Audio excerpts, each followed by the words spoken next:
प्यारी ननद शिखा परिवार की लाडली बिटिया या फिर यूँ कहें कि परिवार की आन बान और जान। जब घर में होती है तो ऐसा लगता है मानो घर में आसमान टूट पड़ा हो। घर में इधर उधर थमथमा चौकड़ी करना और खूब सारी बातें करना उसके पसंदीदा कामों में से एक था। शिखा के दादाजी शिखा को बहुत प्यार करते थे, लेकिन आजकल उन्हें शिखा की एक चिंता और खाई जा रही थी, और वे थी शिखा की शादी की चिंता। बस दादाजी अब हर परिवार में शिखा का ससुराल ढूंढते, लेकिन शिखा को शादी नाम से ही इतनी चिढ़ थी कि शादी का नाम सुनते ही वह गुस्सा होकर मुंह फुलाकर दूसरे कमरे में बैठ जाती थी। खैर, थोड़ी देर बाद में उसका गुस्सा खुद ब खुद उतर जाता और वो वापस अपनी धमा चौकड़ी में व्यस्त हो जाती। काफ़ी खोजबीन के बाद भी शिखा के दादाजी को कोई ऐसा परिवार नज़र नहीं आया जहां वे अपनी लाडली बिटिया की शादी कर सके। इसलिए उन्होंने अपने बचपन में दोस्त से इस बारे में राय लेने का निश्चय किया। बस फिर क्या था, वे अपने दोस्त राय बहादुर से मिलने बरेली की और निकल पड़े। अगले दिन जब वह बरेली पहुंचे तो राय बहादुर के स्टेशन पर ही उनके लिए गाड़ी भेज दी थी। 10 साल बाद अपने बचपन के दोस्त से मिलने के लिए वे भी बड़े उतावले थे। गाड़ी धीरे धीरे राय बहादुर के घर की ओर बढ़ी। बड़ा सा बंगलो के आगे बगीचा, गाड़ियाँ और नौकर चाकर देख दादाजी का मन खुशी से भर गया। इन 10 सालों में राय बहादुर ने कितनी तरक्की कर ली, नहीं तो 10 साल पहले राय बहादुर के पास था ही क्या। बस यही वह सब सोचते सोचते शिखा के दादाजी अपने दोस्त के बंगलो पहुंच ही गए। गाड़ी की हॉर्न की आवाज़ के साथ राय बहादुर घर के बाहर अपने दोस्त के स्वागत के लिए आ गए थे। अपने दोस्त को गले लगाकर वे दादाजी को अंदर ले गए। घर अंदर से भी काफ़ी शानदार था। अपने दोस्त की संपन्नता को देख शिखा के दादाजी भी फूले नहीं समाये। चाय नाश्ता के बाद राय बहादुर ने उनके खास दोस्त से आने का कोई खास कारण पूछा। दादाजी ने पोती की शादी के लिए एक अच्छा सा परिवार ढूंढने का सौंपते हुए बिटिया का फोटो राय बहादुर के हाथ में सौंप दिए। राय बहादुर भी अपने बेटे विक्रम के लिए एक सुयोग्य कन्या की तलाश में थे। तीखे नयन नक्श चेहरे पर तेज और एक बार में ही किसी को पसंद आने वाली शिखा बिटिया को फोटो में देखकर ही उन्होंने शिखा के अपने घर की बहू बनाने का फैसला कर लिया।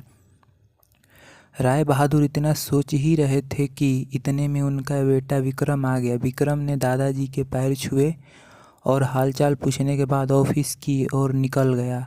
विक्रम के जाने के बाद राय बहादुर ने अपने दोस्त से विक्रम और शिखा के संबंध के लिए पेशकश की।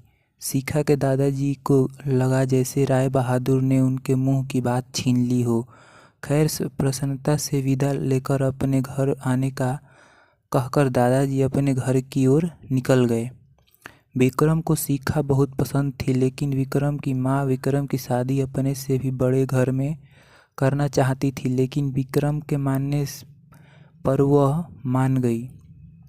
मनाने पर मान गई और तय समय पर विराम और शिखा की शादी हो गई। ससुराल में शिखा के सास ससुर विक्रम के बड़े भाई भाभी और शिखा की ही उम्र के एक ननद थी।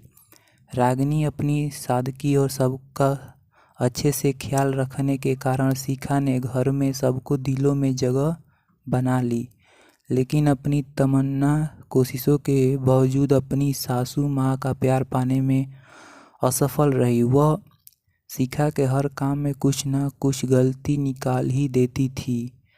अपनी शादी की रात को ही विक्रम ने शिखा से साफ साफ कह दिया था कि घर में किसी के मामले में बिल्कुल नहीं बोलूँगा, ना तो मैं किसी बात पर माँ से बहस करूँगा और ना ही तुम्हारा साथ दूंगा। तुम्हें अपनी समझदारी से ही काम लेना होगा। लेकिन शिखा की लाख कोशिशों के बावजूद भी सासू माँ के व्यवहार में कोई परिवर्तन नहीं आ रहा था। शिखा की ननद जरूर उसकी माँ से शिखा भाभी के प्रति इस तरह के व्यवहार पर उलझ जाती है, लेकिन इससे भी केवल बात बढ़ने से के अलावा कुछ नहीं होता। इसी तरह करीब 1 साल निकल गए। शिखा और विक्रम को जुड़वा बेटी हुई। यह समय शिखा के लिए अग्नि परीक्षा का समय था। शिखा का दर्द शिखा के लिए आंसू बन गया था। ससुराल में शिखा को संभालने वाला कोई नहीं था और विक्रम और उनके पापा ने शिखा को अपने मायके भेजने के लिए पहले ही मना कर दिया था।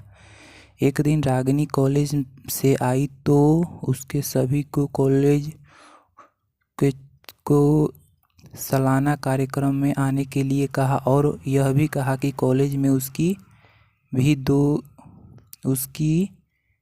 दो थी प्रस्तुतियाँ है, इसलिए आप सभी का चलना बहुत ज़रूरी है। खैर, न चाहते हुए भी शिखा को अपने दोनों जुड़वा बेटियों के साथ रागिनी के कॉलेज जाना पड़ा। कार्यक्रम की शुरुआत में गीत संगीत की हुई प्रस्तुतियाँ हुई। उनके बाद मॉडलिंग राउंड शुरू हुआ। दर्शकों ने तालियों के साथ सभी का उत्साहवर्धन किया। मॉडलिंग में रागिनी भी हिस्सा लिए थी। आखिरी राउंड में रागिनी के साथ 4 और लड़कियों को यहाँ सभी से जज द्वारा एक सवाल पूछकर विजेता घोषित करना था। सवाल जवाब का दौरा शुरू हुआ। इसी कड़ी में जज साहिबा ने रागिनी से सवाल पूछा, अगर मैं तुम्हारी माँ और भाभी में से किसी एक का साथ देना हो तो तुम किसका साथ दोगी? पूरे सदन में खामोशी छाई थी। सभी रागिनी के जवाब में प्रतीक्षा कर रहे थे। तभी रागिनी ने थोड़ा आगे बढ़कर कहा, अगर भाभी सही हो तो अपनी भाभी का। जज साहिबा ने आगे पूछा, क्यों? रागिनी ने जवाब दिया, क्योंकि मुझे भी कल किसी की भाभी बनना है। जवाब सुनते ही पूरे सदन में तालियां गूंज उठी। सभी रागिनी की सोच का और उसके सटीक जवाब की प्रशंसा कर रहे थे। रागिनी को विजेता घोषित किया गया। पुरस्कार लेने से पहले रागिनी ने सभी से कुछ कहने के लिए माइक थामते हुए कहा, हर बेटी अपनी माँ से बहुत प्यार करती है और माँ भी अपनी बेटी के दिल के सबसे करीब होती है। इसी तरह हमारे घर की बहुएं भी तो किसी की बेटियां हैं। आज हम किसी की बेटियां हैं तो कल से किसी की भी भाभियाँ और बहुआ बनेगी। अगर कल से हमें कुछ दुख हुआ तो हमारी माँ को भी दुख होगा और इसी तरह हमारे घर की बहुओं को भी दुख हुआ तो उनकी माँ को भी दुख पहुँचेगा। और इस दुनिया में किसी भी इंसान को किसी को भी माँ को दुख पहुँचने का कोई हक नहीं है। इसलिए हर सास अपनी बहू को अपनी बेटी समझे तो आगे चलकर उनकी बेटी भी खुश रहेगी। रागिनी ने इतना कहते ही पूरा सदन एक बार फिर तालियों की गड़गड़ाहट से गूंज उठी। तालियों की गड़गड़ाहट के बीच शिखा की सास ने शिखा को गले लगा लिया। तो दोस्तों, ये कहानी कैसी लगी आप कमेंट बॉक्स में ज़रूर बताइएगा और हमारे चैनल को सब्सक्राइब करना ना भूलिएगा और अपने दोस्तों के साथ घर परिवार भाई बहन को भी शेयर करते रहिएगा और करिएगा। Thank you friends. प्रेरक कथा तो इसलिए हमेशा अच्छा करने के लिए बोला जाता है। एक महिला अपने परिवार के लिए रोज़ाना भोजन बनाती थी। साथ ही वह एक रोटी उसके घर से होकर गुजरने वाले किसी भी ज़रूरतमंद भूखे व्यक्ति के लिए बनाती थी। उसे रोटी को वह अपने घर की खिड़की के सहारे रख देती थी जिसे कोई भी ले सकता था।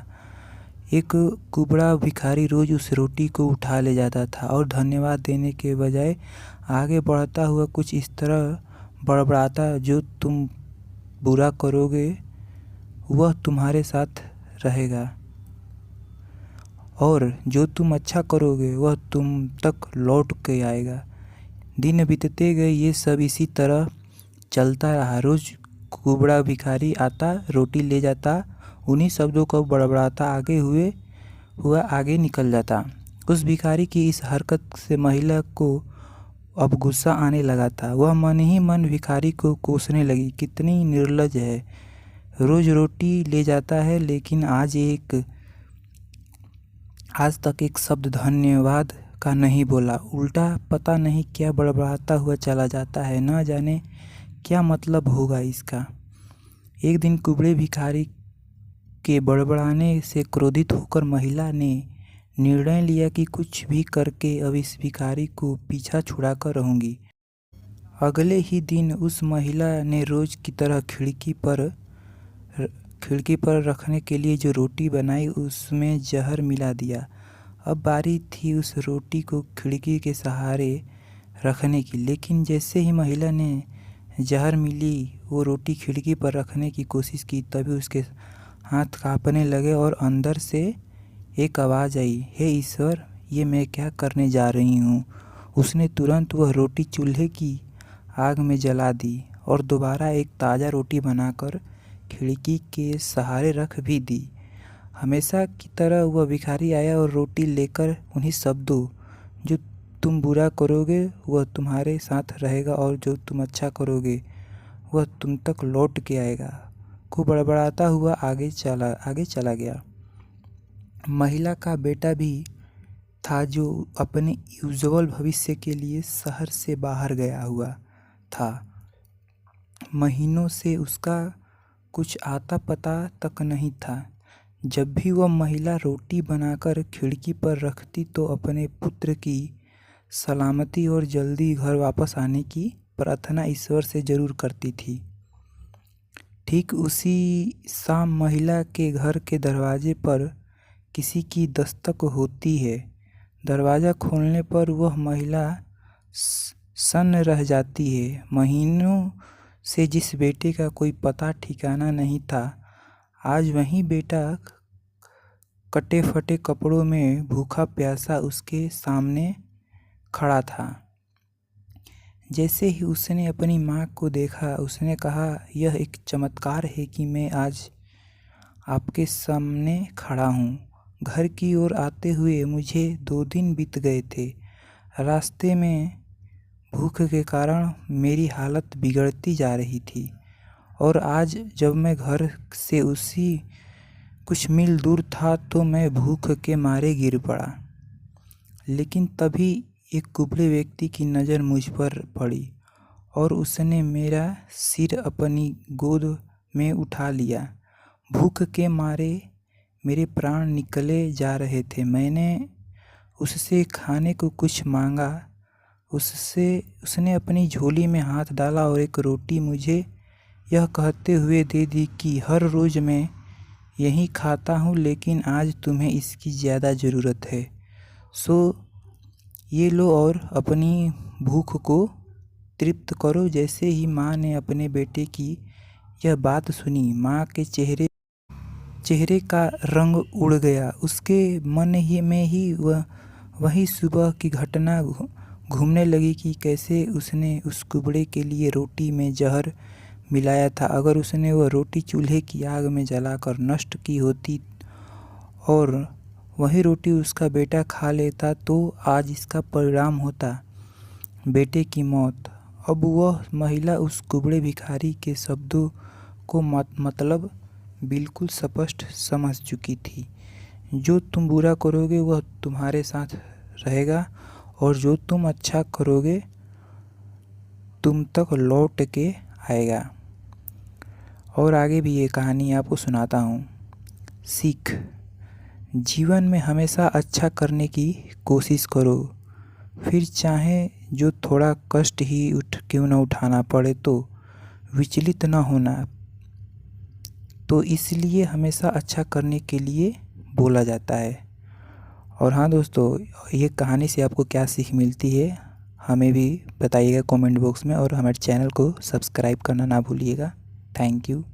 बेइंतहा दर्द, महिला ने शेयर की दुख भरी कहानी। उधार से तलाक के लिए लड़ाई जारी। नई दिल्ली, पति पत्नी के बीच छोटी मोटी कहासुनी बड़ी बन जाती है। जब बात तलाक तक पहुंच जाए, तलाक के बाद 2 लोग अपनी अलग अलग राह पर आगे बढ़ जाते हैं और ज़िंदगी को फिर से एक नए तरीके से जीते हैं। हालांकि हर किसी की ज़िंदगी इतनी आसान नहीं होती। एक महिला ने रिलेशनशिप पोर्टल पर बताया कि इस तरह से पति से अलग होने का फैसला उस पर भारी पड़ा और उसका एक्स हस्बैंड किस किस तरह से उसे प्रताड़ित कर रहा है। महिला ने लिखा, मेरे पति का नाम कुर्त है और उसे हमेशा से बहुत ज़्यादा गुस्सा आता था। अगर उसे कोई चीज़ पसंद नहीं आती थी तो इसका पता उसके आस-पास मौजूद हर किसी को चल जाता था। हालांकि वो मस्ती मजाक भी बहुत करता था और उसकी इस आदत के पीछे मैं उसके गुस्से को नज़रअंदाज कर देती थी। हमने 18 महीने तक एक दूसरे को डेट करने के बाद शादी की थी। शादी के 2 साल होने तक मेरे 2 बच्चे हो गए थे। जैसे जैसे समय बीतता जा रहा था मैं अपने पति का कोई और ही रूप देखती जा रही थी। वो पहले से ज़्यादा चिड़चिड़ा और गुस्सैल हो गए थे। वो मुझ पर हमेशा चिल्लाता रहता था।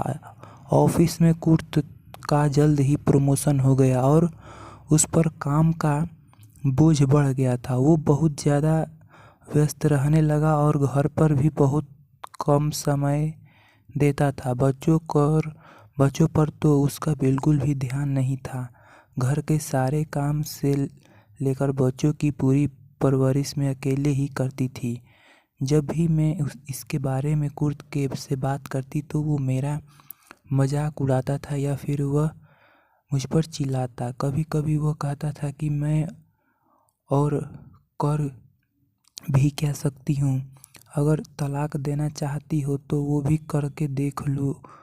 और ये बोलकर वो ज़ोर ज़ोर से हंसता था। मेरे घर वाले और दोस्त कुर्त के बारे में अच्छे से जानते थे और मैंने भी अपने घर पर लोगों को बुलाना बंद कर दिया था क्योंकि कुर्त को भी ये पसंद नहीं था। एक दिन मेरे मना करने के बावजूद मेरे एक दोस्त मेरा हालचाल लेने मेरे घर आ गया। उसी दिन कुर्त की ऑफिस में किसी से कहा सुनी हो गई थी और वो भी घर जल्दी आ गया था। घर आते ही वो बच्चों और सब लोगों के सामने मुझ पर ज़ोर ज़ोर से चिल्लाने लगा। मैंने अपने दोस्तों को उसी समय वापस भेज दिया। अगले दिन सुबह तक मैं ये फैसला कर चुकी थी कि मैं अब इस आदमी के साथ और नहीं रह सकती। कुर्त जब ऑफिस गया तो मैं अपने बच्चों को और उनके ज़रूरी सामान लेकर अपनी एक दोस्त के घर चली आई। मैंने कुर्त को फ़ोन कर अपना फैसला सुनाया। पहले तो वो ज़ोर ज़ोर से हंसा, उसके बाद वो मुझे धमकाने लगा। उसने कहा कि अपनी ज़िंदगी के कुछ दिन एंजॉय कर लूँ क्योंकि ये मेरे बच्चे के साथ आखिरी दिन है। उसने कहा कि अगर मुझे लगता है कि उससे शादी करना मेरे लिए मुश्किल था तो मुझे जल्द पता चल जाएगा कि उससे तलाक लेना और भी मुश्किल होगा। कुर्त ने तुरंत एक वकील रख लिया और हम दोनों का शेयरिंग बैंक अकाउंट बंद करा दिया। कुर्त हर दिन मेरे लिए एक नई मुश्किल खड़ी कर रहा था। मुझे लगता था कि उसके पास ऑफिस का बहुत काम रहता है पर अब उसने अपना सारा समय मेरी ज़िंदगी नर्क बनाने में लगा दी। हम दोनों के बीच अब एक लड़ाई शुरू हो चुकी। तलाक के लिए चल रहे कानूनी लड़ाई जारी रखने के लिए मुझे अपने परिवार और दोस्त पर बहुत अधिक निर्भर रहना पड़ रहा है। हाल में मैंने अपने पेरेंट्स से एक बहुत बड़ी रकम उधार ली है ताकि मैं कानूनी बिल चुका सकूं। अब वो मेरे बच्चों को मुझसे दूर करने की कोशिश में लगा है। वो उन्हें बीच रास्ते में रोक कर गिफ्ट्स देता है, उन्हें पढ़ने नहीं देता, हमेशा बाहर खाना खिलाने के लिए ले जाता। बच्चों के सामने वो बिल्कुल संत बन जाता है और फ़ोन पर मुझे उल्टे सीधे मैसेज भेजता और कहता है कि मुझे सबक सिखा कर रहेगा। पता नहीं एक्स हस्बैंड के साथ ये लड़ाई कहाँ जाकर ख़त्म होगी और कब मैं आधिकारिक और तौर पर उससे मैं अलग हो पाऊंगी। कुर्त का सलाह देते हुए एक डिवोर्स कोच ने लिखा, आपसी सहमति की तुलना में लड़ाई झगड़े और दुश्मनी के लिए जाने वाले तलाक हमेशा महंगे होते हैं और इसके कोई नुकसान भी उठाने पड़ते हैं। ऐसे केस में अकेले तलाक का फैसला लेने से पहले खुद को आर्थिक रूप से सुरक्षित कर लेना चाहिए। दोस्तों और परिवार के लोगों को भरोसे में लेकर और उनसे बातचीत करके बाद ही कोई कदम उठाना चाहिए। अपने ईमेल अकाउंट और पासवर्ड सब कुछ बदल देना चाहिए। रिश्ते से बाहर निकलने के लिए पार्टनर के साथ बैठकर अच्छे से एक मुद्दे पर बात करना ज़्यादा सही रहता है। तो दोस्तों, ये कहानी में आपको क्या सीख मिलती है आप कमेंट बॉक्स में ज़रूर बताइएगा और हमारे चैनल को सब्सक्राइब करना ना भूलिएगा और दोस्तों के साथ ये स्टोरी शेयर कीजिएगा ताकि सब लोग सतर्क रहे, सुरक्षित रहे। Thank you. भूखी चिड़िया की कहानी। पंचतंत्र की कहानी। काफ़ी समय पहले की बात है। एक छोटे से गांव में एक दिन खुद चिड़िया अपने माता पिता और अपने 5 भाई बहनों के साथ रहती थी। पिंकू चिड़िया बहुत ही छोटी सी थी। उसके पंख बहुत ज़्यादा मुलायम हुआ करते थे। उसकी माँ ने उसे घंटा घर की ताल पर चेकना भी अच्छे से सिखाया था। पुस्तक घंटाघर के पास एक छोटा सा घर हुआ करता था जिसमें पंक्तियाँ से प्यार करने वाली एक बहुत ही प्यारी सी महिला रहा करती थी और वो टिंकू चिड़िया को और एक उसके पूरे परिवार को रोज़ खाना भी खिला करती थी। पिंकू चिड़िया और उसके पूरे परिवार उस महिला के ऊपर पूरी तरह से निर्भर रहते थे और वह सोचती थी कि हर रोज़ उसी तरह औरत टिंकू चिड़िया और उसके पूरे परिवार को भोजन कराती रहेगी। लेकिन एक दिन उस महिला की तबीयत बहुत ज़्यादा ख़राब हो गई। उसकी वजह से उस महिला की मौत हो गई।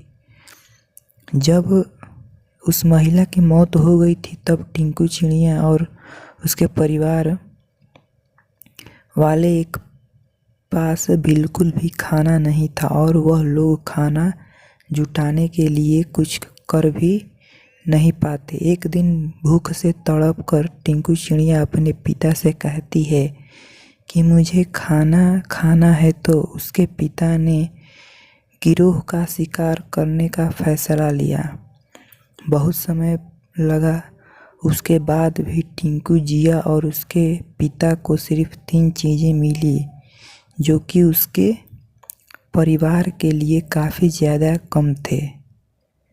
टिंकू जिया का परिवार 8 लोगों का था, इसलिए उन्होंने टिंकू और उसके 2 छोटे भाइयों को खिलाने के लिए किधर साइड में रख दिया और इस तरह खाने की तलाश में टिंकू भटकती रहती है। उसके साथ उसका भाई और उसकी माँ भी होती है। वह सब एक घर की खिड़की में अपना चोंच मारते ताकि खाने के लिए मिल जाए,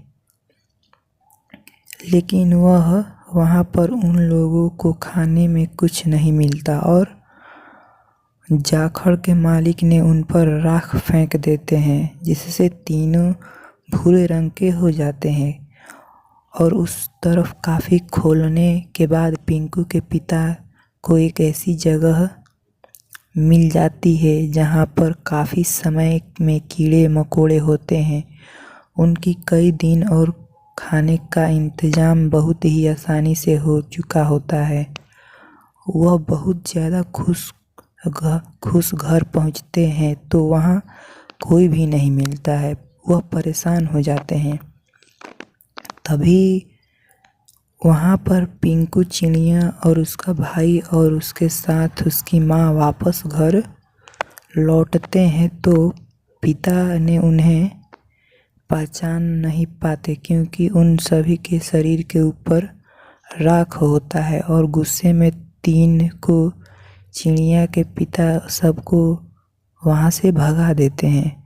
रिंकू ने पिता को समझाने की बहुत कोशिश करती है, लेकिन पिंकू के पिता नहीं समझ पाते हैं और टिंकू, उसके भाई और उसके बाद तीनों को बाहर जाता है। उसके बाद उसकी माँ और उसका भाई भी उदास हो जाते हैं, लेकिन टिंकू हार नहीं मानती और वह लगातार अपने पिता को मनाने की कोशिश करती है। जब वह नहीं मानते हैं तो उन्हें लेकर तालाब के पास जाकर सबको नहला देती है, ताकि सबके शरीर से राख हट जाए और तीनों अपने पुराने परिवार में फिर से आ जाए। अब जाकर टिंकू के पिता उन सभी को पहचान लेते हैं और उन सभी से माफ़ी मांगते हैं और सब अब खुशी खुशी साथ रहने लगते हैं।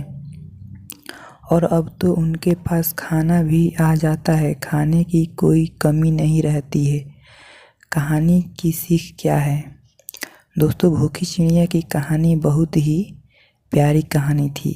हमें इस कहानी से बहुत कुछ सीखने को मिलता है और सबसे बड़ी सीख हमें यह मिलती है कि हमें कभी भी किसी पर पूरी तरह से निर्भर नहीं रहना चाहिए, चाहे वह हमारे माँ बाप ही क्यों ना हो। एक समय पर आकर हमें अपना खुद का ख्याल रखना चाहिए और अपनी ज़रूरतों की चीज़ों को पूरा करने चाहिए। पूरी तरह से किसी पर भी निर्भर नहीं रहना चाहिए, मेहनत करना चाहिए और अपने चीज़ों को पूरी तरह से पाना चाहिए। हमारे जीवन में हमारे माँ बाप हमारे लिए कितना कुछ करते हैं, वह हमारे लिए जितना भी हो सके उतना करते हैं, लेकिन हमारे पूरी ज़िंदगी उन पर निर्भर नहीं रहना चाहिए। एक समय पर आकर हमें खुद की जिम्मेदारी लेनी चाहिए और अगर हो सके तो आप अपने माँ बाप की जिम्मेदारी लें। हमें इस कहानी से यही सीख मिलती है। तो दोस्तों, ये कहानी कैसी लगी आपको कमेंट बॉक्स में ज़रूर बताइएगा और हमारे चैनल को सब्सक्राइब करना ना भूलिएगा। Thank you. मुझसे मिलने तो आओगे ना? दोस्तों, यह एक प्यार भरी मेरे जीवन की एक सच्ची दास्तां है, जिसने मुझे एक ऐसा शख्स दिया जिसके लिए मैं कुछ भी करने के तैयार था, जो मेरे दिल की गहराइयों तक गई, जिसके लिए मैं किसी और की तरफ भी नहीं देखता था। सुबह का अखबार पढ़ते हुए अचानक मेरी निगाह अपनी नई पड़ोसन से जा टकराई। मैंने सुना तो था कि मेरे बगल वाले फ्लैट में कोई महिला अधिकारी शिफ्ट होने वाली है, पर यह हमारा पहला आमना सामना था। हेलो हाय से शुरू हुआ परिचय कब गहरा हो गया पता ही नहीं चला। मेरी पड़ोसन मैडम जिले में एक ही उच्च पद पर पदस्थ थी और उनके पति किसी अन्य जिले में तैनात थे। उनके पति का आना जाना कभी कभार ही हो पाता था। पड़ोसी होने के कारण वह मुझसे काफ़ी घुल मिल गई। एक दिन उन्होंने टोक ही दिया कि तुम मुझसे हमेशा मैडम कहकर बात मत किया करो। मैंने कहा, मैडम मैं अभी एक विद्यार्थी हूँ और आप इस जिले में तैनात एक वरिष्ठ अधिकारी, आखिर हमारा क्या रिश्ता हो सकता है। वह कुछ देर तक शांत रही और फिर अपनी चुप्पी तोड़ते हुए बोली कि अगर तुम बुरा ना मानो तो मुझे भाभी कहकर बुला सकते हो। मैंने कहा, आपकी बात सही है मैडम, पर मात्र भाभी कह देने भर से तो रिश्ता नहीं जुड़ जाएगा। वैसे भी यह बड़ा नाजुक व प्यार भरा रिश्ता है। इस रिश्ते को निभा पाएंगी आप? उन्होंने अपनी आंखें ऊपर उठाई और मेरी आंखों में आंखें डालकर बोली, यह जरूरी तो नहीं कि हर रिश्ता खून से ही बनता हो। रिश्तों की परिभाषा अपनापन, स्नेह और प्यार में छुपी है और अगर हम एक दूसरे को समझ सके तो यह रिश्ता हम भी आसानी से निभा सकते हैं। उस दिन के बाद हम मोहल्ले मुंह बोले देवर भाभी के रिश्ते में बंध गए। एक दिन सुबह सुबह उन्होंने मेरे दरवाजे पर पुस्तक दस्तक दी। गुड मॉर्निंग जनाब विद्यार्थी। जीवन में घोड़े बेचकर सोना अच्छी बात नहीं है। अच्छे विद्यार्थी की तरह अपने करियर पर ध्यान दीजिए और पढ़ाई लिखाई में जुट जाइए। इससे पहले कि मैं कुछ कहता, एक अपरिचित पर मधुर सी आवाज़ मेरे कानों से टकराई। नमस्ते अंकल, मेरा नाम प्रिया है और मैं कक्षा 11 में पढ़ती हूँ। मैं आपकी भाभी की इकलौती प्यारी बिटिया रानी हूँ। अब यहीं पर रहकर आगे की पढ़ाई करूँगी। अच्छा भाभी, तो अपने इन्हें हमारे बारे में पहले से ही बता रखा है। चलिए, अच्छा हुआ हमें परिचय देने की ज़रूरत नहीं पड़ेगी। तो ठीक है, हाथ मिलाइए और आज से हम दोस्त हुए। अच्छा अंकल, अब आप बताइए कि कैडबरी चॉकलेट पसंद है ना आपको? हाँ हाँ, क्यों नहीं। तो फिर शाम को आप कैडबरी चॉकलेट लेकर आइएगा। चल हट बदमाश कहीं की, अभी अंकल से कायदे से परिचय भी नहीं हुआ और तेरी फरमाइशें शुरू हो गई। भाभी ने कहा, आप इसकी बातों में मत आइएगा, क्योंकि खाने पीने को लेकर दोस्ती करने में यह काफ़ी तेज है। अरे तुम दोनों के चक्कर में मेरी चाय भी ठंडी हो गई। अच्छा, तुम जल्दी से फ्रेश होकर आ जाओ, तुम एक कप गर्मा गर्म चाय हो जाए।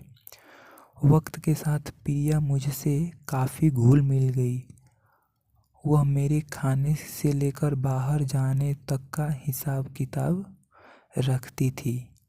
जब कभी भी मैं देर से आता तो प्रिया दरवाजे पर खड़ी मेरा इंतज़ार करती रहती है, और जब तक मैं खाना नहीं खा लेता वह कुछ नहीं खाती। उसकी मम्मी भी खुश थी कि प्रिया को बोर नहीं होना पड़ता। पर प्रिया के दिल में क्या चल रहा था उससे मैं और उसकी मम्मी बिल्कुल अनजान थे। वैसे कुछ सोचने का कोई कारण भी नहीं बनता था। और अगर आपकी भी ऐसी कोई लव स्टोरी है तो मेरे साथ साझा कर सकते हैं। तो दोस्तों, ये कहानी आपको कैसी लगी आप कमेंट बॉक्स में ज़रूर बताइएगा, और हमारे चैनल को शेयर और सब्सक्राइब करना ना भूलिएगा। Thank you. आशा करता हूँ आपको स्टोरी बहुत अच्छी लगी होगी। नाम अजीत है। मैं फौज में मैनेजर था। मेरे पापा ने मेरी माँ को मार मार कर उनके कांधे की हड्डी तक तोड़ दी थी। सही इलाज न करवाने की वजह से हड्डी में खून सप्लाई करने वाली नलियों को नुकसान पहुंच गया था, और खून की सप्लाई बंद होने की वजह से मेरी माँ का बाजू बेजान होकर सूख गया था। फिर जब मेरी माँ को फालिज का अटैक आया और उनका दूसरा बाजू भी बेजान हो गया, तो मैंने अपनी पोस्ट से इस्तीफा देकर माँ की सेवा करने का फैसला कर लिया। मेरी पत्नी की लाख कोशिशों के बाद भी मेरा दिल ना बदला और मैंने नौकरी छोड़ दी। मेरा संबंध एक गांव से है। मेरी माँ की उम्र सिर्फ 13 साल थी जब मेरी नानी की मृत्यु हो गई। मेरी नानी की मृत्यु के बाद मेरे नाना ने ही मेरी माँ की परवरिश की थी, मगर फिर उन्होंने सोचा कि वो या तो अपनी बेटी को कमाकर खिला सकते हैं या फिर उनकी देखभाल के लिए घर बैठ सकते हैं। इसलिए जब मेरी माँ 18 साल की हुई तो मेरी माँ की शादी मेरे नाना ने अपने दोस्त के बेटे से ये सोचते हुए कर दी कि देखा भाला लड़का है, मेरी बेटी को अच्छी तरह समझता है, मेरे दोस्त का बेटा भी है, इसलिए मेरी बेटी को खुश रखेगा। लेकिन ये बात मेरे नाना की गलत साबित हुई। मेरे नाना अपनी बेटी की शादी के बाद 2 साल तक जिंदा रहे। उन 2 सालों में मेरी माँ 3 बार रूठकर अपने बाबा की चौखट पर आ गई थी। हर बार मेरे नाना ने अपने दोस्त यानी मेरे दादा की मिन्नतें करके मेरी माँ को वापस भिजवा दिया। उसके 2 साल बाद मेरे नाना की मृत्यु हो गई तो मेरी माँ बिल्कुल लावारिस हो गई। तो मेरे दादा के घर वालों को खुली छूट मिल गई। अब मेरे पापा के साथ साथ मेरे दादा और दोनों बुआ भी मेरी माँ को पीटने का कोई मौका हाथ से नहीं जाने देते थे। एक बार मेरे पापा को कहीं जाना था और मेरी माँ की तबीयत खराब होने की वजह से वो पापा के कपड़े इस्त्री न कर पाई। तो इस बात पर इन्होंने मेरी माँ को कपड़े धोने वाले डंडे से मार मार कर उनके कांधे की हड्डी तोड़ दी। कांधे की हड्डी टूटने के बाद वो जालिम लोग माँ को किसी डॉक्टर के पास तक न ले गए, बल्कि उल्टा जब मेरी माँ दर्द से कराहती थी तो माँ को और मारा और कहते कि बहाने कर रही है। यहाँ तक कि उसी हालत में रहने की वजह से टूटी हुई हड्डी में उंगलियों और बाजू में खून सप्लाई करने वाली नली भी कट गई। जब खून सप्लाई करने वाली नलियां कट हो गई तो खून की सप्लाई आहिस्ता आहिस्ता उंगलियों तक पहुंचना बंद हो गई और बाजू बेजान होना शुरू हो गया। यहाँ तक कि बाजू बेजान होकर सूख गया और लटक कर रह गया। जब मेरे दादा के घर वालों को यकीन हो गया कि मेरी माँ बिल्कुल बीमार हो चुकी है तो उन्होंने मेरी माँ पर चरित्रहीन होने का इल्जाम लगाकर उन्हें तलाक दिलवा कर घर से निकलवा दिया। जब मेरी माँ को तलाक देकर घर से निकाला गया तो उस समय में अपनी माँ के पेट में 7 महीने का हो चुका था।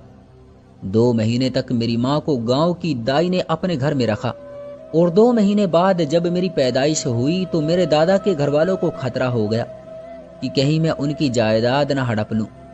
इसलिए उन्होंने मेरी माँ को दाई के घर से बल्कि गांव से ही निकलवा दिया।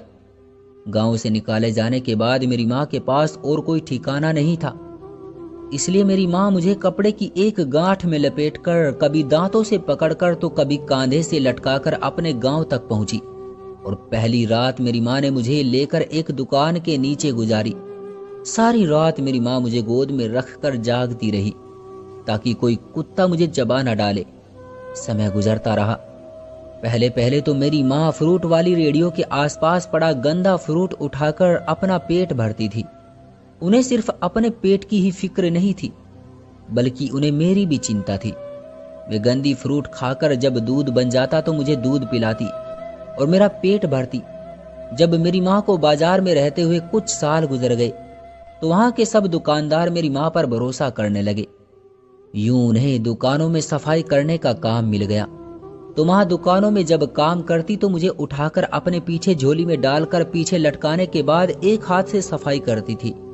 एक हाथ से सफाई करना माँ के लिए बहुत मुश्किल होता था, इसलिए मेरी माँ ने कुछ पैसे इकट्ठे करके बुरुश, पॉलिश और हथौड़ी, कील, धागा और सुएं खरीदने के बाद जूते सिलाई करने का काम शुरू कर दिया।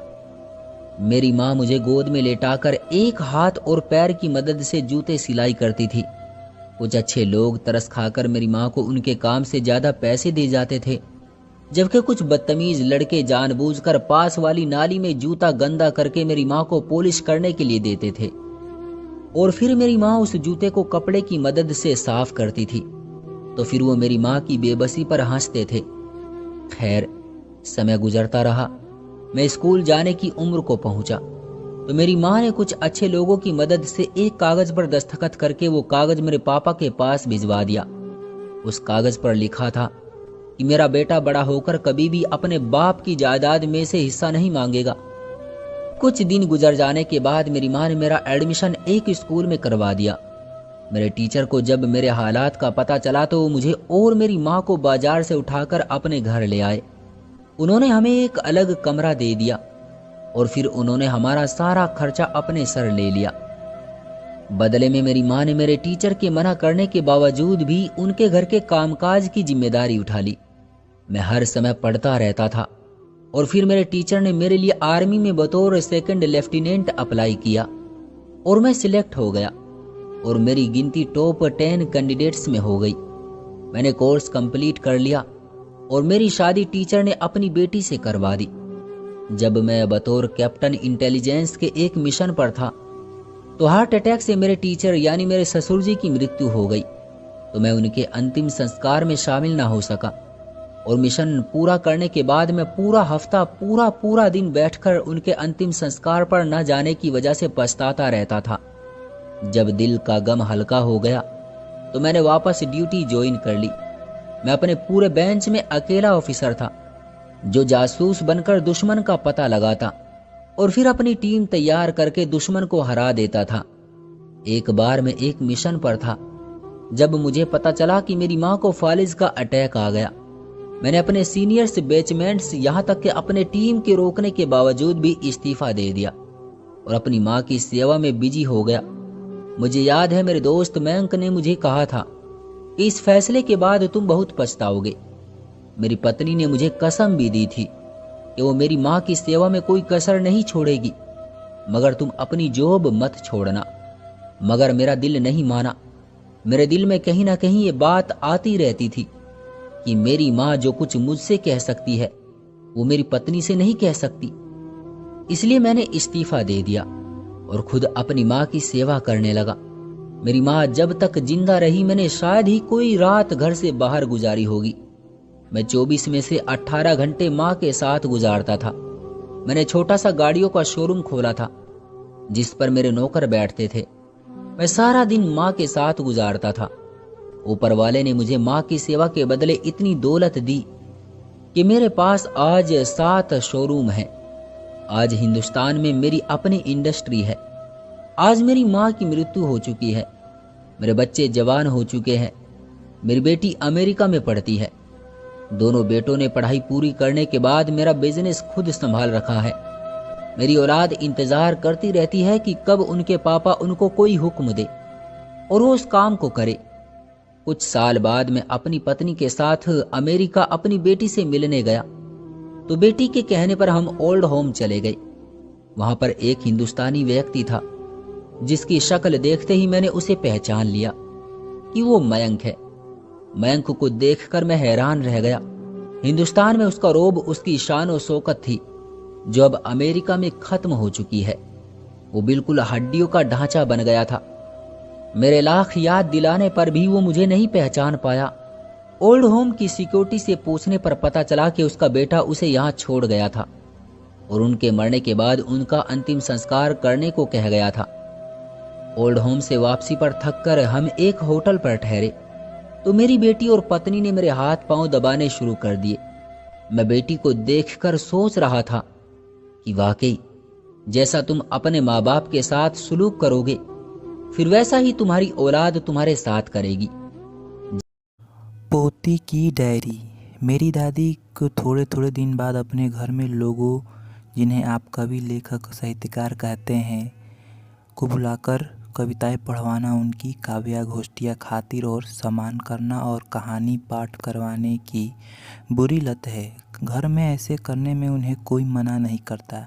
दादू बताते हैं पिछले 30 से अधिक वर्षों से वो ऐसे आयोजन करती आ रही है। मैं भी 20 वर्ष की हो गई हूँ और पिछले वर्ष से तो मैं इन सब की साक्षी हूँ। एक ज़रूरी बात आपको कहानी होगी कि मेरी दादी खुद बहुत अच्छी लेखिका और बहुत सारे लोग उन्हें जानते हैं। इसलिए वे जब भी किसी को आमंत्रित करती है तो लेखक लोग उनके बुलावे का मान ही रखते हैं। पिछले हफ्ते दादी ने बहुत ही उत्साह से मुझे बताया इस बार विदेश से 2 लेखक आ रहे हैं, हो सकता है मेरे घर भी आ जाएं। फेसबुक के जरिए उनसे काफ़ी बातचीत हुई है। अपने देश के लोग हैं। घर पहुंचकर वह खाने की तैयारी में लग गई। मेरी माँ भी उनका पूरा साथ दे रही थी, पर आज उनकी तबीयत खराब थी। पिछले 2 दिनों से माँ का पेट खराब चल रहा है। डॉक्टर कह रहा था ड्रिप लगवा लो, पर दादी ने घर में ही सब व्यवस्था कर दी थी। इलेक्ट्रोल्स के कोई पैकेट मंगवा दिए और माँ को कहा कुछ नहीं होगा, मुझे तो अक्सर ऐसा होता रहता है, आज की बात थोड़ी है, थोड़ा सहयोग दे दो। माँ पूरा साथ दे रही थी, परंतु दादी को पता था माँ ज़्यादा देर रसोई में खड़ी नहीं हो पाएगी। दादी ने सारा खाना रेस्टोरेंट में मंगवाया। मिक्स वेजिटेबल, दाल मखनी, फ्रूट रायता, मिसी और सादी रोटी। मम्मी ने मटर पनीर और वेज पुलाव घर ही बना लिया। 1 बजे सब आ गए और खाना शुरू हो गया। किसी को पता नहीं चलने दिया कि खाना बाहर से मंगवाया है। दादी सबका ध्यान रख लेती है। वह बीच बीच में कहती है, मेरी बहू बहुत अच्छा खाना बनाती है, उसे पिज़्ज़ा भी बहुत अच्छा बनाना आता है। पता नहीं कोई उनकी बात सुन रहा था कि नहीं, पर उन्होंने कई बार ये बात बोली। सबने खाने की जमकर तारीफ की और आए लेखक महोदय ने कहा, कहानी पाठ से पहले ही चाय हो जानी चाहिए, थोड़ा गला अच्छा महसूस करेगा।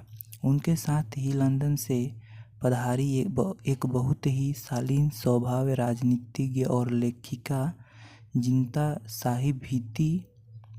उनके दिल्ली में रह रहे भाई भाभी भी उनके साथ आए थे। जीनत जी ने कहा, मैं कॉफ़ी लूँगी। दादी ने फ़ौरन कहा, बहू कॉफ़ी बहुत अच्छी बनाती है। चाय कॉफ़ी का दौर चल ही रहा था कि और लेखक कवि आने शुरू हो गए। मौसम थोड़ा ठंडा ही था, जनवरी का महीना। कोल्ड ड्रिंक छोटे छोटे गिलास में डाले गए। पता नहीं कोई पिएगा कि नहीं। दादी कहती, सब लोग चाय नहीं पीते, इसलिए कॉफ़ी कोल्ड ड्रिंक सब रखने हैं। बिस्लेरी की छोटी पानी की बोतलें भी मंगवाकर रख ली थी। 3:30 बज गए तो सबने कहानी पाठ शुरू करने के लिए कहा। दादी ने माइक संभाल लिया और आए सभी अतिथियों का स्वागत किया। आए सब लेखकों का परिचय कराया गया। मोहित और जीनत का फूलमाला, चंदन की माला, मोतियों की माला, सल अभिनंदन पत्र भेंट कर स्वागत किया। देश की प्रतिष्ठित पत्रिका ने संपादक आशुतोष भी मुख्य अतिथि के रूप में आए हुए थे। उनका भी फूलमाला, साल, मोतियों से माला भेंट कर स्वागत किया। दादी घर आए मेहमानों को बहुत ही आदर सत्कार देना चाहती थी। उन्होंने अपने पोते राज को अपनी नई पेंटिंग पर उपस्थित मेहमानों के हस्ताक्षर करवाने के लिए आमंत्रित किया। मोहित और जीनत साहिब और आशुतोष जी ने चित्र पर हस्ताक्षर किए। समय की गति को देख अब मोहित को कहानी पाठ के लिए निवेदन किया गया। घर कोई ऐसा करता है तो कह देती है, कहानी गई भाड़ में। पत्रिका के संपादक श्री आशुतोष का फ़ोन आया। दादी की बात मैं सुन पा रही थी, पर वे क्या वह कह रहे थे मैं सुन नहीं पाई। आखिर मैंने पूछा, क्या कह रहे थे आशुतोष? कल के लिए दुख जाहिर कर रहे थे। जो बातें उन्होंने कही है वे मार्गदर्शन करने वाली है। कई बार उम्र में छोटे भी बड़ी बड़ी बातें कर हमें प्रकाशित कर जाते हैं। दादी ने मुझे कुछ नहीं बताया, पर 20-25 मिनट होने वाली बात में बहुत कुछ ऐसा था जो दादी ने छिपा लिया था। अभी मैं बात ही कर रही थी कि विदेशी लेखक मोहित जी का फ़ोन आ गया। कल के व्यवहार के लिए क्षमा, तो वे कल ही माफ़ी मांग गए थे। आज वो दादी किसी कहानी पर अपनी राय बता रहे थे। अपनी को ऐसे लिखे, कहानी को ऐसे पढ़े। दादी को बहुत लोगों ने पढ़ा सुना है। प्रसाद विमल ने तो दादी को कहा था, तुम जैसे लिखती हो वैसे ही लिखती रहो। उनकी किताबों पर बड़े बड़े लेखकों ने लिखा है। मैंने दादी को इतना कहते सुना था। आपका शुक्रिया, आप मेरे घर कहानी पढ़ने आए। अब मेरे पास आपकी 2 चीज़ें हमेशा सुरक्षित रहेंगी। एक तो आपका दिया परफ्यूम और दूसरा आपकी ऐनक की टूटी हुई डंडी, जो अगले दिन कमरे की सफाई में मुझे मिल गई। मुझे दादी की कविता की ये पंक्तियाँ अक्सर याद आ जाती है और बहुत अच्छी लगती है। शायद इन पंक्तियों में दादी दूसरे को दुख देने वाले, बुरी सोच रखने वाले ही अधिक दुख में रहते हैं को प्रकट कर रही है। पांडव वनवास में इतने दुखी नहीं रहे जितना दुर्योधन अपने महलों में रहा। मैंने देखा दादी शांत चित्त होकर कुछ लिखने बैठ गई थी, पर मैं लेखकों की दुनिया में और साहित्य प्रेमियों को कल के अभिनीत मुखौटों को देखकर बहुत हैरान हूँ। मैंने अपने मन ही की बात लिखी तो ली, है, लिख तो ली है, डर भी लग रहा है कहीं लेखक वर्ग और दादी इसे पढ़कर नाराज न हो जाएं।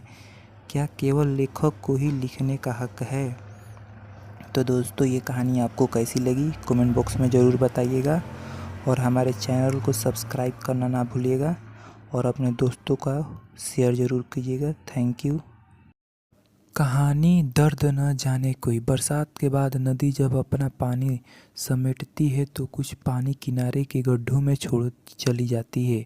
मुख्य धारा से पीछे छूट गया पानी भी बहना चाहता है। वह तड़पता है सागर से मिलने के लिए, पर सभी की किस्मत में अगर की नामुमकिन लहरों को खेलना तो नहीं होता। कुछ की किस्मत में गर्म धूप की सीढ़ियाँ चढ़ते हुए ऊपर बादलों में गुम हो जाना लिखा रहता है। लेकिन यह सब भूलकर गड्ढों में फंसा पानी मछलियों के लिए घर बनता है। मछलियों की अटखेलियाँ देखकर वह अपनी लाचारी भूल जाता है।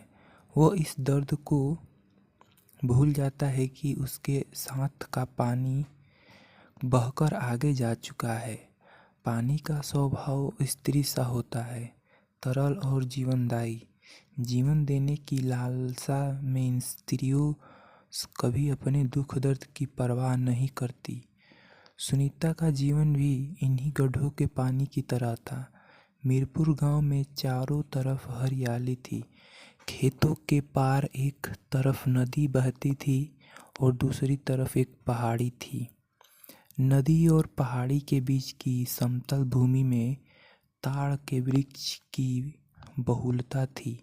बैसाख लगाते ही इनसे ताड़ी निकालने का काम शुरू हो जाता। ताड़ी निकालने का काम बटाई पर होता था। जिनके ताड़ के वृक्ष थे उन्हें बांटकर आधी ताड़ी मिल जाती। ताड़ी पीने वाले ताड़ी पीकर मस्त हो कहीं आम वृक्ष के नीचे बेसुधा पड़े रहते हैं। इन्हीं बेसुधा पड़े रहने वालों में से एक का नाम था सुनीता। सुनीता के पति रमेश्वर सिंह एक छोटा किसान था। किसान इसलिए कि उसके पास खेत थे, पर रमेश्वर सिंह को किसी किसानी का काम कभी नहीं सुहाया। इसलिए वह खेतों को बेचकर खाने लगा। वह दिन भर खाली बैठा रहता, ताड़ी शराब पीता और जब पैसे की कमी होती खेत का एक टुकड़ा बेच देता। रमेश्वर सिंह अपने घर में अकेला था। माँ बाप उसके गुजर चुके थे और भाइयों ने उसे अलग कर दिया था। काम नहीं करने वाले आदमी को भला कौन बिठाकर। भौजाइयों के रोज रोज के तानों से तंग आए रमेश्वर सिंह को भी लगा कि बंटवारा करके अलग हो जाना ही उचित है। आखिरकार रमेश्वर सिंह भाइयों से अलग होकर अपनी रोटियां खुद सेकने लगा। जब रमेश्वर सिंह भाइयों से अलग हुआ तब तक उसकी शादी नहीं हुई थी। स्वयं से रोटियां सेकने का सिलसिला जो एक बार शुरू हुआ तो वह लंबा चलता रहा। रमेश्वर सिंह की शादी नहीं हुई।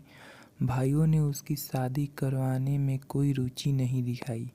उनके मन में यह बात शायद चलती रहती कि अगर रमेश्वर सिंह की शादी नहीं होगी तो आखिरकार उसके हिस्से की ज़मीन भी उन्हीं की हो जाएगी।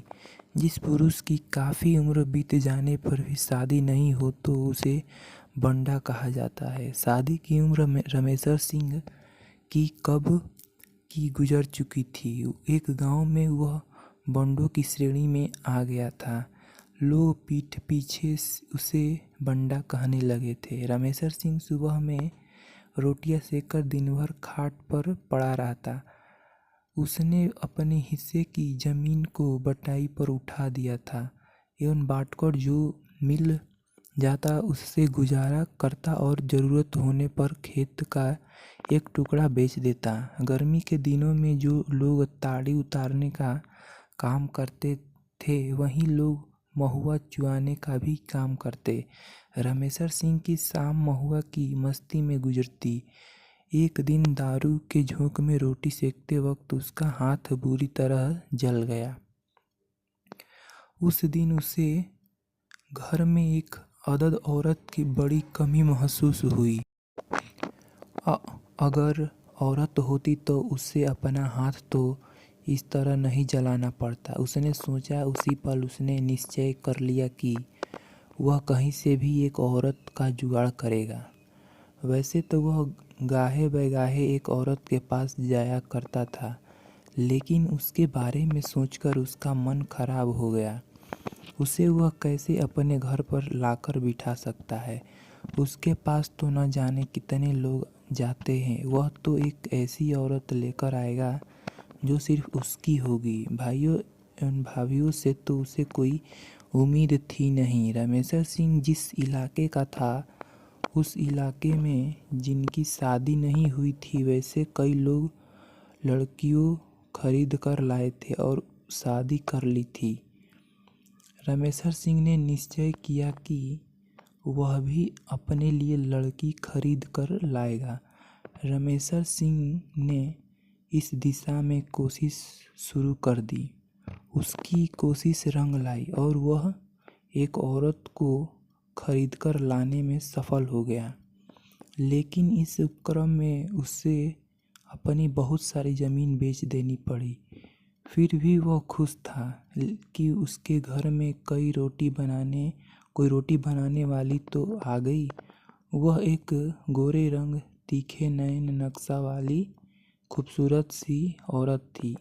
साड़ी को उल्टा पल्लू करके पहनती थी, जैसे आम बंगालन औरतें पहनती है। रामेश्वर सिंह और उसकी उम्र में बहुत अंतर था। गांव वाले कहते थे कि वह उसे कहीं किसी कोठे से खरीद कर लाया था, परंतु रामेश्वर सिंह इस बारे में किसी से कुछ भी बात नहीं करता था। वह सुनीता पर जान छिड़कता, उसकी सभी फरमाइशें पूरी करता। रामेश्वर सिंह दिन में घर के बाहर खटिया पर उघारे देह सोया रहता। सुनीता जब घर में अकेली परेशान हो जाती तो दरवाजे पर आकर खड़ी हो जाती थी। सुनीता अपने घर के पुराने दरवाजे की चौखट से ओट लगाए सड़क पर पल्लू डाले एवं पल्लू का एक सिरा अपने दांतों से दबाए उधर से गुजरते लोगों को अक्सर दिख जाती थी। वह लोगों से बात करना चाहती थी, लेकिन उसे बंगला के सिवा कुछ नहीं आता था। गांव के लोगों को बंगला का ब भी नहीं पता था। आंगन में पांव पसारने लगा था और उसकी भूख अपने चरम बिंदु पर पहुंचने लगी थी। उसे लगा कि उसका प्राण गले में आकर अटक गया है। बेटे भूख से बेसुध खटिया पर पड़े थे। सुबह से उन्हें पानी पिलाकर फुसला रही थी, पर पानी पिलाकर बच्चे तो फुसल जाते हैं, भूख को फुसलाना संभव नहीं है। वह फिर आकर खड़ी हो जाती। शाम के धुंधलके में सुनीता बच्चों के साथ लिए घर छोड़कर वह सोचकर निकल पड़ी कि या तो बाहर निकल कर रोटी का इंतजाम करेगी या बच्चों के साथ ही कहीं जान दे देगी। कई दिनों से भूखा रहने के बावजूद वह दिन में यह सोचकर नहीं निकल सकी कि कहीं समाज के लोग को उसके घर से बाहर जाने का पता न चल जाए, जिससे रामेश्वर सिंह की प्रतिष्ठा धूमिल न हो। रास्ते में उसके बड़े बेटे ने बड़े ही भोलेपन से पूछा, माँ तुम जादू से रोटी नहीं बना सकती? इस पर सुनीता की आंखें भर आई।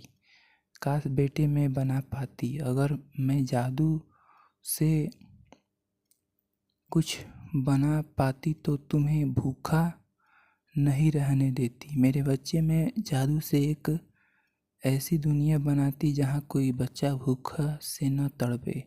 सुनीता ने उसके सर पर हाथ फेरते हुए कहा, उसके बच्चों के लिए एक रोटी का इंतजाम तो हो गया, लेकिन भूखे को रोटी मिलना इतना आसान होता है तो कोई बच्चा भूख से नहीं मरता।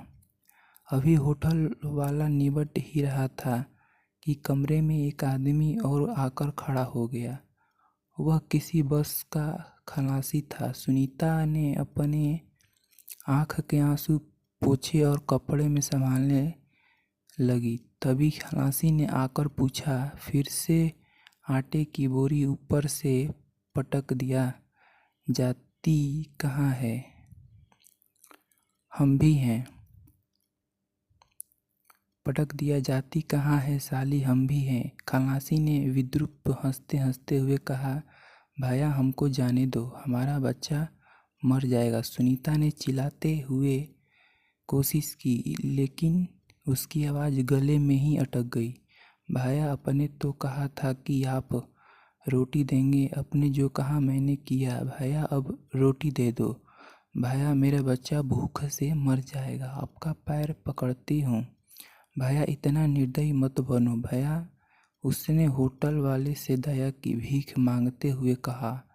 उसकी आंखों के आगे धुंधला छाने लगा था, उसका गला सूख रहा था। चुप साली, दे देगी तो घट जाएगा क्या? होटल वाले ने हंसते हुए कहा और खलासी को इशारा कर दिया। खलासी भूखे कुत्ते की तरह उस पर टूट पड़ा। सुनीता मृतदेह की तरह पड़ी रही। उसके देह में संवेदना खत्म हो गई थी। उसे कुछ भी अब महसूस नहीं हो रहा था। शीघ्र ही यह खबर पूरे बस स्टैंड में फैल गई कि होटल में माल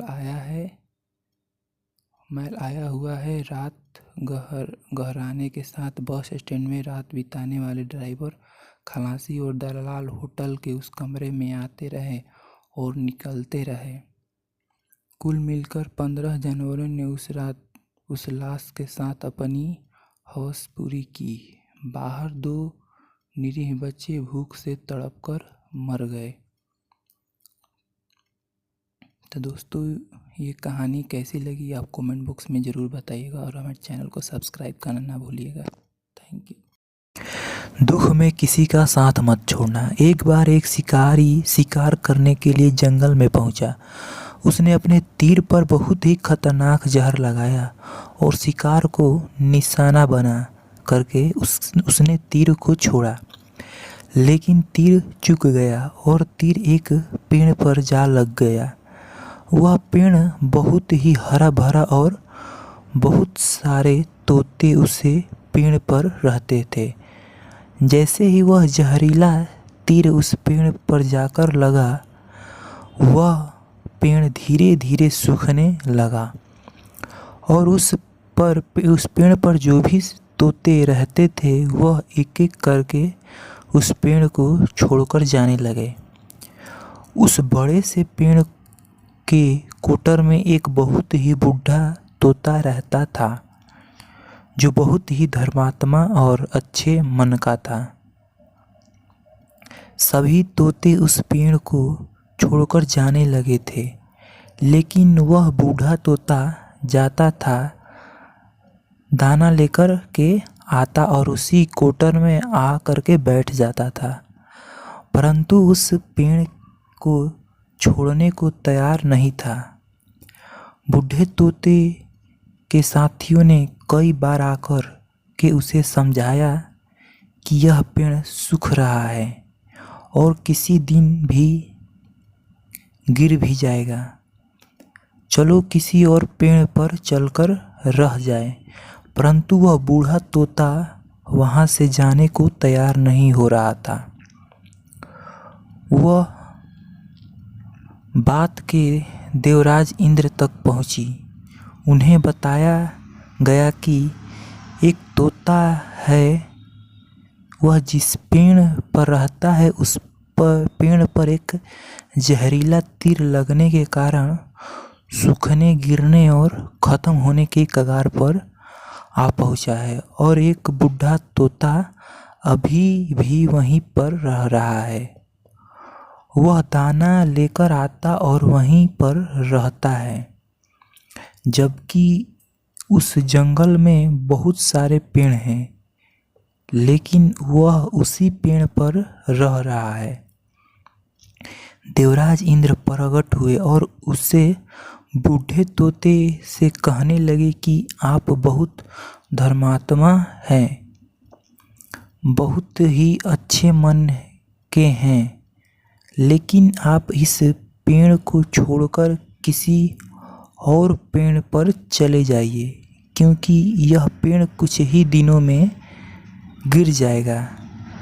तालाब के पास में बहुत से बड़े बड़े हरे भरे पेड़ हैं, बड़े बड़े कोटर हैं, उन पेड़ों पर फल भी लगे हुए हैं, उन्हें वहीं पर तोड़कर खा सकते हैं, परंतु यहाँ से आप चले जाएं।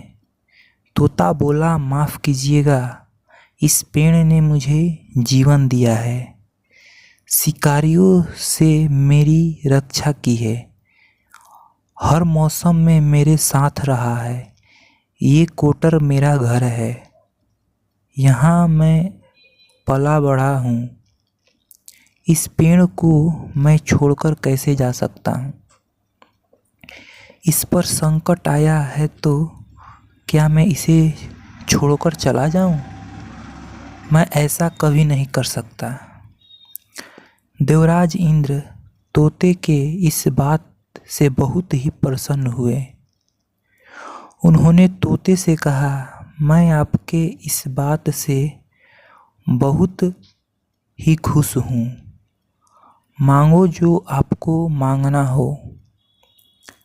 उस बूढ़े तोते ने कहा, मुझे बस इतना मांगना है कि जिस पेड़ ने मुझे जन्म दिया, जहाँ मैं रहा पला बढ़ा, जिसे आप मेरा जन्म भूमि कह सकते हो, आप इसे फिर से वैसा ही हरा भरा कर दो जैसे यह था।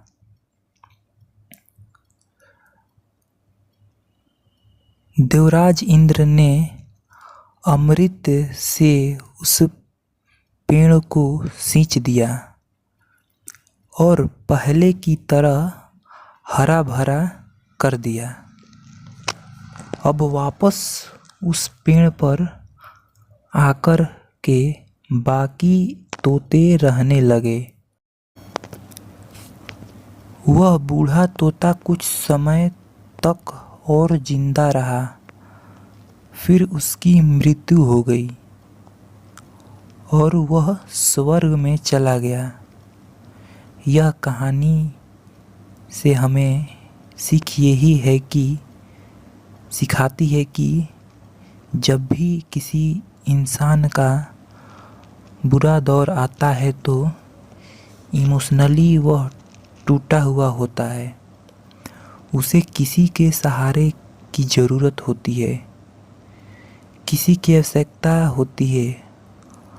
अगर आप ऐसे समय में उसे छोड़कर चले जाएंगे तो उससे बात नहीं करेंगे, मुंह मोड़ लेंगे, तो आपसे बुरा कोई नहीं है, क्योंकि आप किसी के सुख का साथी बने या ना बने, लेकिन आपको हमेशा किसी के दुख का साथी ज़रूर बनना चाहिए।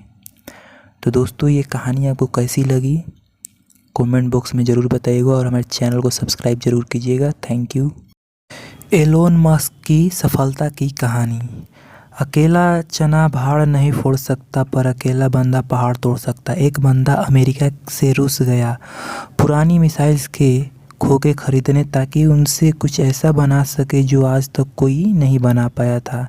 रॉकेट ज़मीन से उड़ने वाली नहीं, उड़कर फिर से ज़मीन पर आपने वाली रॉकेट। ऐसा रॉकेट जो किसी ने सोचा भी नहीं होगा कि पॉसिबल होगा। अगर किसी ने सोचा होगा तो उसके पास में आइडिया नहीं होगा कि कैसे रॉकेट को ज़मीन पर वापस उतारना है। और अगर किसी के पास में आइडिया भी होगा तो उसने किया नहीं होगा। लेकिन ये बंदा जो रॉकेट की ABCD भी नहीं जानता था, जिसने किसी भी कॉलेज में कोई रॉकेट इंजीनियरिंग की डिग्री नहीं ली थी, वो बंदा ऐसा रॉकेट बनाने चला था जो उस टाइम के रॉकेट बनाने वाली बड़ी बड़ी कंपनी को भी नहीं पता होगा। ज़मीन पर वापस उतारने वाला रॉकेट लॉन्च तो कई साल से होते आए थे। कोई रॉकेट को लैंड करके दिखाए तो उसे बोलेंगे दुनिया का रियल आयरन मैन।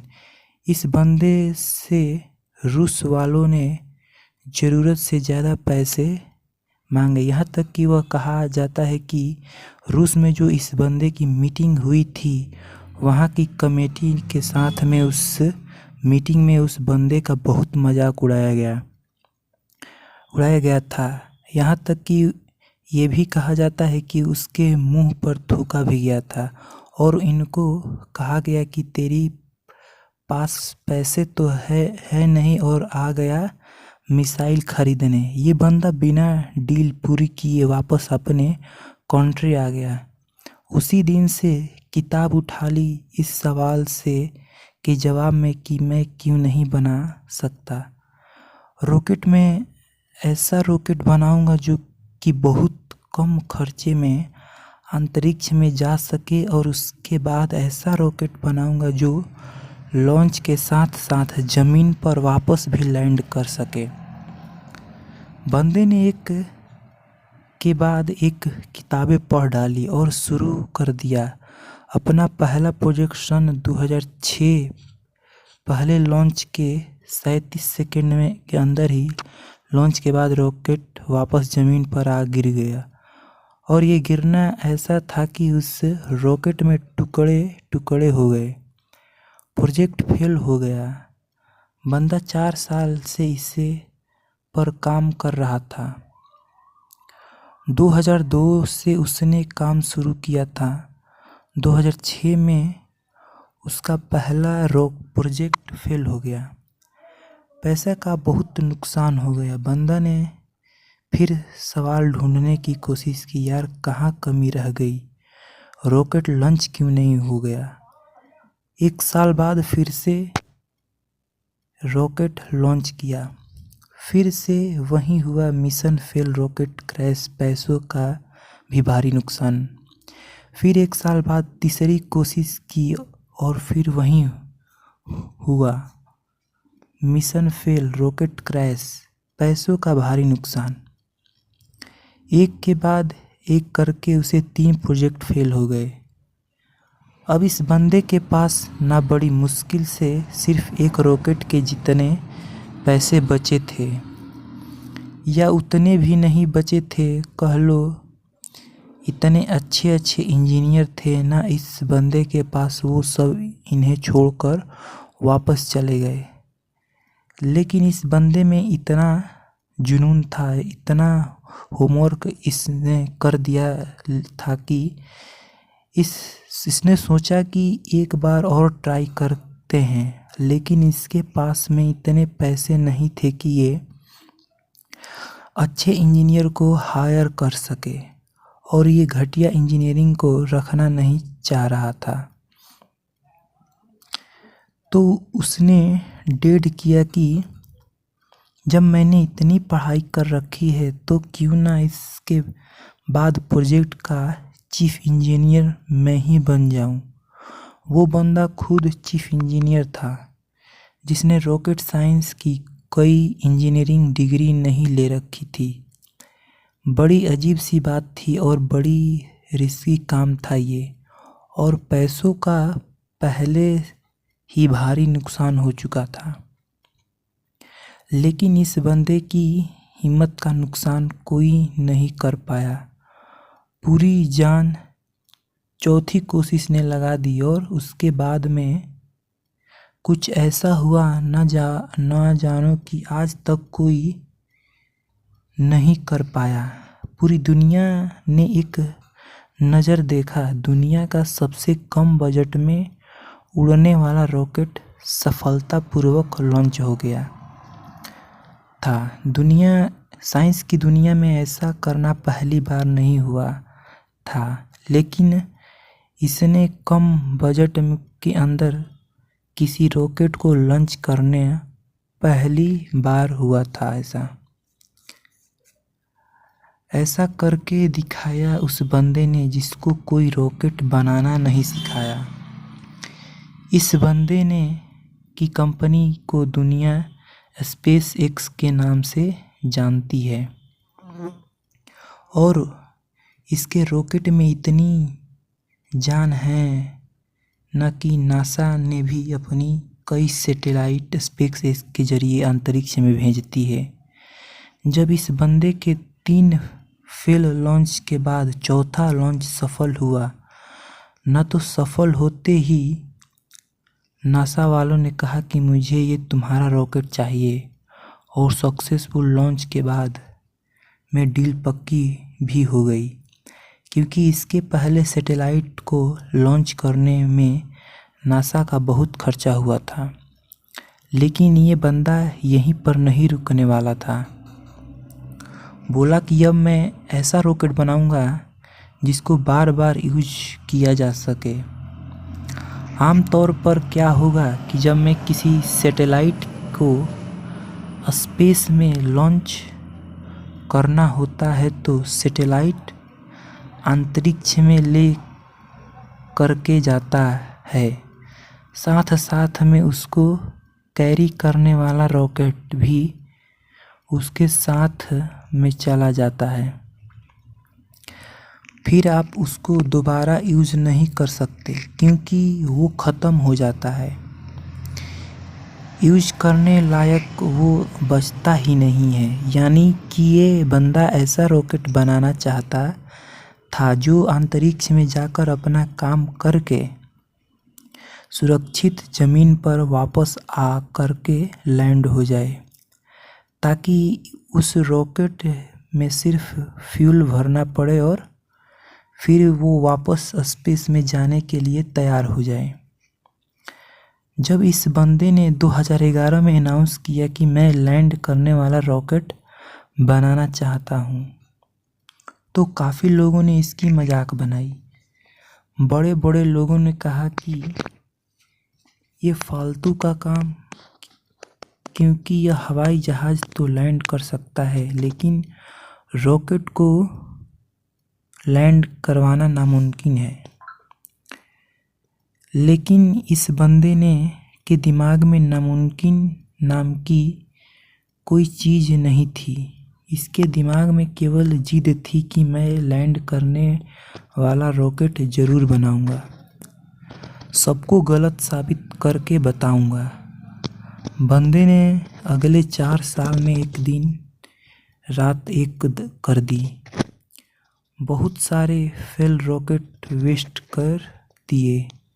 आखिरकार 2015 में पूरी दुनिया ने फिर से एक बार इस तरह का नज़ारा देखा जो वो आज तक सिर्फ हॉलीवुड की फिल्मों में देखते आई है। इस बंदे ने लैंड करने वाला रॉकेट बना दिया, असंभव को संभव कर दिया, और ये बंदा फिर नहीं रुका। उस अंतरिक्ष में जाने वाले सैटेलाइट कैरियर रॉकेट को उसने पानी पर तैरते प्लेटफॉर्म पर बड़ी ही एक्यूरेसी के साथ लैंड करके दिखाया। रॉकेट अंतरिक्ष में जाता और सैटेलाइट को अर्थ और ऑर्बिट को छोड़कर 10-12 मिनट में वापस आकर अपनी जगह पर खड़ा हो जाता। इस बंदे को अगर दुनिया का आयरन मैन नहीं बोलेंगे तो फिर किसको बोलेंगे, और क्या बोलेंगे? ये वही बंदा था कि जो बचपन में इतनी किताबें पढ़ डाली थी कि एक समय ऐसा आया कि इसके आज आसपास में किताबें कम पढ़ने लगी। लेकिन बंदे को पढ़ना था तो किताबों का स्टॉक ख़त्म होने के बाद में पूरा इनक्लोपीडिया भी पढ़ डाला। ये बंदा आज दुनिया का सबसे अमीर इंसान बन चुका है। यह बंदा जिसका यह कहकर मजाक उड़ाया गया था कि तुम्हारे पास पैसे तो है नहीं और आ गए मिसाइल खरीदने, आज इस बंदे की औकात इतनी बढ़ चुकी है ना कि वो वैसे कमेंट करने वाले को लाखों बंदों को खरीद सकता है। और ये सच है कि पैसा इंसान को खरीद लेता है और ये बंदा अमीर क्यों ना बने, क्योंकि डिजर्व करता है। इलॉन मस्क नाम तो सुना होगा, इस नाम में जान है क्योंकि उस नाम के पीछे जो बंदा ना उसके नॉलेज में जान है, कहानी यहीं पर ख़त्म नहीं होती। इलॉन मस्क ऐसा बहुत सारे काम करना चाहता है जो आज शायद इम्पॉसिबल लगता है, पर ये नहीं भूलना चाहिए कि वे लैंडिंग वाला रॉकेट भी किसी टाइम पर इम्पॉसिबल लगता था। इन्हें के बहुत सारे ऐसे प्रोजेक्ट चल रहे हैं जिनके बारे में कोई सोच भी नहीं सकता। इनमें से एक फेमस प्रोजेक्ट है हाइपरलूप। इसमें ज़मीन पर हवाई जहाज़ से भी ज़्यादा स्पीड पर ट्रेवल करने का प्रोविज़न होगा। ऐसी टेक्नोलॉजी होगी। अब अपने देश की बात करते हैं जहाँ पर दुनिया के सबसे ज़्यादा जवान लड़के और लड़कियाँ इतने ज़्यादा कि कई देशों की इतनी पॉपुलेशन नहीं है। हमारे देश में भी टैलेंट की कोई कमी नहीं है। ज़रूरत है तो सोच को विज़न देने की, विज़न के लिए आइडिया जनरेट करने और आइडिया को एक्शन में बदलने की एलोन मस्क का प्लान। फ्यूचर में हम धरती के अलावा भी कोई ऐसी जगह ढूंढना चाहते हैं, ऐसी जगह पर बस्ती बनाना चाहते हैं जहाँ पर इंसान सुरक्षित रह सके, क्योंकि हो सकता है भविष्य में कोई एस्टेरॉयड धरती से टकरा जाए और धरती से मानवता ठीक उसी तरह से ख़त्म हो जाए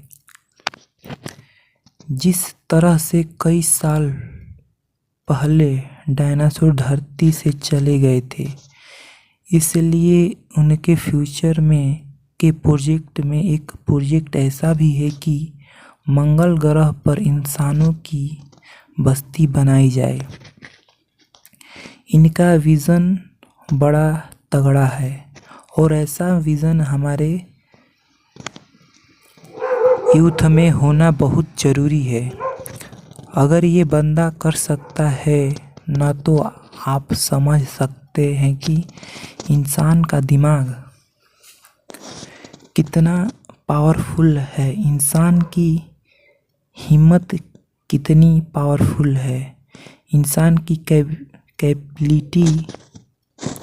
कैपेबिलिटी कितनी पावरफुल है और इंसान के लिए क्या इम्पॉसिबल है। इलोन मस्क का मानना है कि फेल होने से नहीं डरना चाहिए, क्योंकि फेल होना भी एक ऑप्शन होता है, लेकिन काम ना करना कोई ऑप्शन नहीं होता है।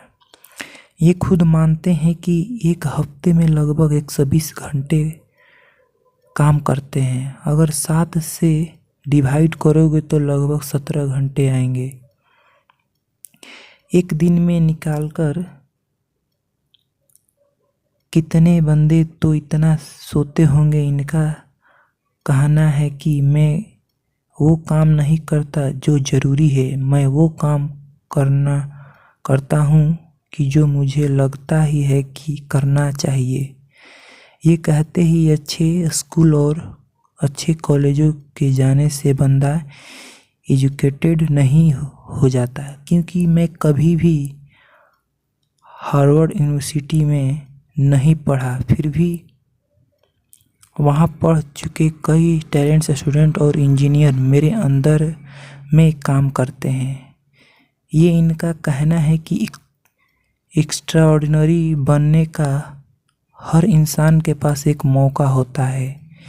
इनका ये भी कहना है कि अगर आप फेल नहीं हो रहे हो तो इसका मतलब आप लाइफ में कुछ कर ही नहीं रहे हो। हर लड़का और लड़की को आज ये बात समझनी पड़ेगी कि उनको आज के डेट में क्या करना चाहिए। क्या उनको वो करना चाहिए जो लगता है कि ज़रूरी है, या उनको वो करना चाहिए जो लगता है कि उनको करना चाहिए। इंसान पर तब ज़्यादा बेहतर कर पाता है जब उसको पता होता है कि उसको क्या करना चाहिए। इलोन मस्क को किसी ने रॉकेट साइंस नहीं पढ़ाई थी, ये उनको लगा कि उनको रॉकेट साइंस पढ़नी चाहिए, तो उन्होंने खुद पढ़ी, क्योंकि इनको पता था कि इनको क्या करना चाहिए। आज के डेट में हर बंदे के लिए कुछ करना मुश्किल नहीं है। मुश्किल है तो उसके पास में कोई गोल ही नहीं है, उसको पता ही नहीं है कि उसको करना क्या है। लक्ष्य निर्धारित न करना सबसे बड़ा प्रॉब्लम है। फेल होना कोई प्रॉब्लम नहीं है। एलोन मस्क का मानना है कि नॉइज़ से ध्यान हटाकर सिग्नल की तरह ध्यान देना चाहिए।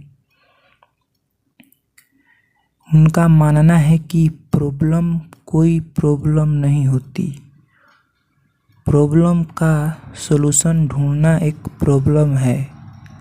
शब्दों में थोड़ा सा फेरबदल करने से पूरा वाक्य का अर्थ बदल जाता है, और माइंड में थोड़ा सा विजन आपकी पूरी ज़िंदगी बदल कर रख सकती है। अगर आपकी लाइफ में कोई प्रॉब्लम नहीं है, न तो प्रॉब्लम क्रिएट करो खुद के लिए, और वो कैसे करोगे, एक बड़ा लक्ष्य निर्धारित करके। हमारे देश के युवाओं को आज इस क्रांतिकारी मनुष्य से सीखने की ज़रूरत है। हालांकि ये भी सच है, हमारा देश ऐसे क्रांतिकारी युवाओं से भरा पड़ा है, बस उनको अपने आप की पहचान की ज़रूरत है। वे बंदे भी एलोन मस्क की तरह कुछ ऐसा कर सकते हैं जो कोई सोच भी नहीं सकता। दम है तो कुछ बड़ा करके दिखाओ, देश में अपना नहीं बल्कि दुनिया में देश का नाम कर जाओ। तो दोस्तों, एलोन मस्क की कहानी आपको कैसी लगी? आपको इनसे सीख ज़रूर मिली होगी इस कहानी से, और उनके प्रेरणा ज़रूर मिली होगी। तो दोस्तों, ज़िंदगी में कभी भी हार नहीं मानना चाहिए, और हमारे चैनल को सब्सक्राइब करते रहिए। Thank you.